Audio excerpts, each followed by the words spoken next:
Hello viewers, self teaching চ্যানেলে স্বাগতম। আশা করি সবাই ভালো আছেন। আজকে আলোচনা করব মন বসে না পড়ার টেবিলে কি করবেন। ফেসবুকে সারাদিন পড়ে থাকলেও কিংবা মোবাইলে ভিডিও গেম খেলার সময় ভুলেও মনোযোগ হারায় না, কিন্তু পড়তে বসলে যেন মনোযোগ জানালা দিয়ে পালিয়ে যায়। কেন? পড়ার সময় দুনিয়াতে ফালতু চিন্তা মাথায় আসে, যতই চাই দূরে থাকবো ততই আঁকড়ে ধরে চিন্তাগুলো। কি করা যায়? পরীক্ষার চিন্তা মাথায় আসলেই শুধু পড়ার চাপ ফিল করি, অন্য সময় তেমন করি না। কেন এমন হয়? এবার আসুন জেনে নেই কীভাবে পড়ায় আগ্রহ ও মনোযোগ তৈরি করা যায়। তার কিছু সহজতম কৌশল শেখা যাক। তো চলো বন্ধুরা, প্রথম কৌশল শেখা যাক। প্রথমে আপনাকে জানতে হবে কেন আপনি পড়ছেন। যখন আপনি বুঝবেন এই পড়াটা ভালোভাবে করার মাধ্যমে আপনি পরীক্ষায় ভালো রেজাল্ট করতে পারবেন এবং আপনার পক্ষে ধাপে ধাপে এগিয়ে যাওয়া সম্ভব, তখনই আপনি আগ্রহী হবেন। আর আগ্রহ থাকলে যে কোনো কাজে মনোযোগ এমনিতেই আসে। অর্থাৎ আপনাকে জানতে হবে কেন এই কাজটা গুরুত্বপূর্ণ। 2. মনোযোগের একটা খুবই গুরুত্বপূর্ণ বিষয় হলো আনন্দ। পড়তে বসার আগে একটু চিন্তা করুন, কি পড়বেন, কেন পড়বেন, কতক্ষণ ধরে পড়বেন।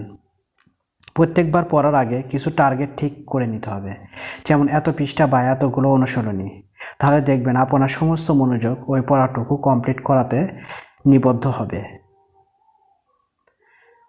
কৌশল নাম্বার 3, বিষয়ের বৈচিত্র্য রাখুন। ভাগ ভাগ করে বিভিন্ন সাবজেক্ট পড়ুন, একঘেয়েমি আসবে না। নিত্য নতুন পড়ার কৌশল চিন্তা করুন।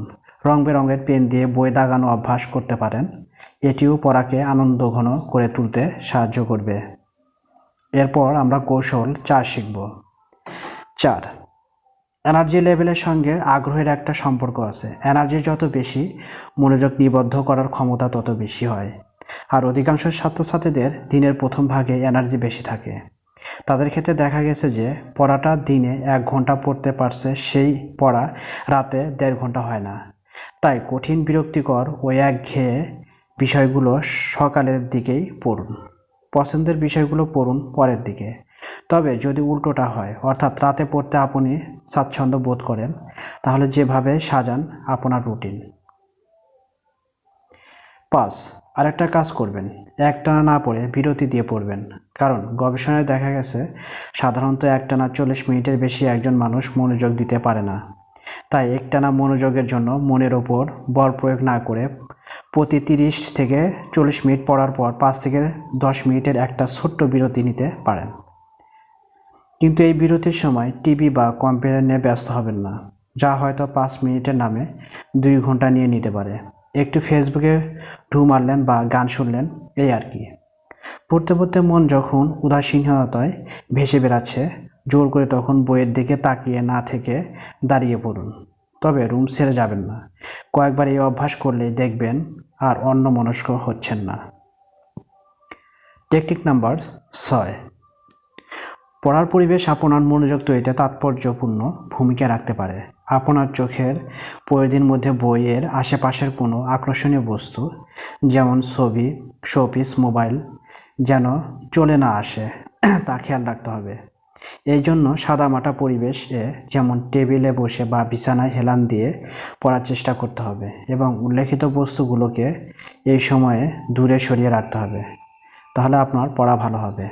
টেকনিক নাম্বার 7, দিনে যখন সময় পান ওই দিনের টার্গেট করে রাখা পড়াটুকু করতে থাকুন। এই টাইম পড়ার জন্য নয়, ওই টাইম পড়ার জন্য ভালো, এইসব কথা ভুলে যান। আর সর্বশেষ, যদি টার্গেট মতো পড়া ঠিকঠাক করতে পারেন, তাহলে নিজেকে পুরস্কৃত করুন, তা যত ছোটই হোক না কেন।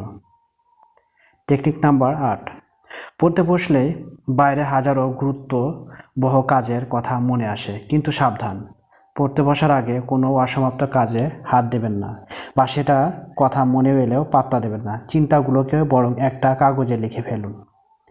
নাম্বার 4, আরেকটা জিনিস মনে রাখবেন, পড়ার জায়গায় যেন পর্যাপ্ত আলো থাকে। আলো পড়ার মনোযোগ বাড়ায়। পড়ার কাজে যে জিনিসগুলো লাগবে তার সবগুলোই নিয়ে বসুন, যাতে বারবার উঠে গিয়ে মনোযোগ বিক্ষিপ্ত করতে না হয়। বন্ধু, রুমমেট বা বাসায় কেউ আপনার মনোযোগ বিঘ্ন সৃষ্টি করেছে কিনা খেয়াল করুন। তাকে এড়ানোর জন্য যথাসাধ্য কৌশল অবলম্বন করুন, অন্যথায় তাকে সরাসরি ব্যাপারটা বুঝিয়ে বলুন। আপনার শুভাকাঙ্ক্ষী হলে যে কোনো মূল্যে সে নিজেকে সংযুক্ত রাখবে। ধন্যবাদ। আমাদের ভিডিওটি ভালো লাগলে অবশ্যই শেয়ার এবং সাবস্ক্রাইব করুন।